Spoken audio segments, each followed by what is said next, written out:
ये हमारे हेल्प क्या करता है, हमारे सर को बचाता है। ठीक है ना। Yes sir. कोई भी काम करते, कंस्ट्रक्शन पे होंगे, ठीक है ना, यस सर। साइड पे होंगे, तो उस वक्त क्या हो सकता है काम, हमारे सर के ऊपर कुछ भारी चीज जब गिरती है ना, तो ये हेलमेट जो है ये हमें बचाता है। तो अगर हमारे पास ये ईंट है, ईंट अगर ये हमारे सर पे लग जाएगी तो हमारा सर फट सकता है।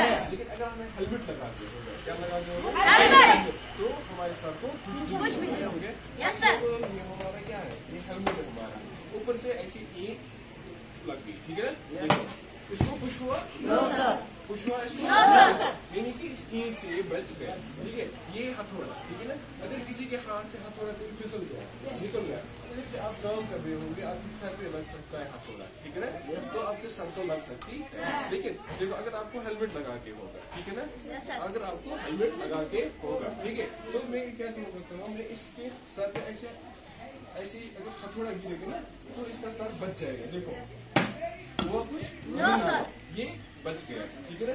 कुछ भी भारी चीज, अगर ईंट दे दो, कुछ भी भारी चीज अगर गिर जाए, ठीक है ना, तो हमारा सर बच सकता है। देखो फिर इसके ऊपर, सर के ऊपर अचानक ऊपर से ये काम कर रहा है, अचानक इसके सर के ऊपर से ईंट गई, इसको कुछ हुआ, नहीं हुआ। तो हेलमेट क्या करता है काम, हमारा सर बचाता है। ये हमारा एक सेफ्टी गियर है, क्या है हमारा एक सेफ्टी गियर, ठीक है ना। क्या करता है, हमारा सर बचाता है। इसलिए जब भी हम काम करेंगे, जब भी हम साइड पे होंगे, हमें क्या चाहिए, हमें हेलमेट लगाना चाहिए, ठीक है ना।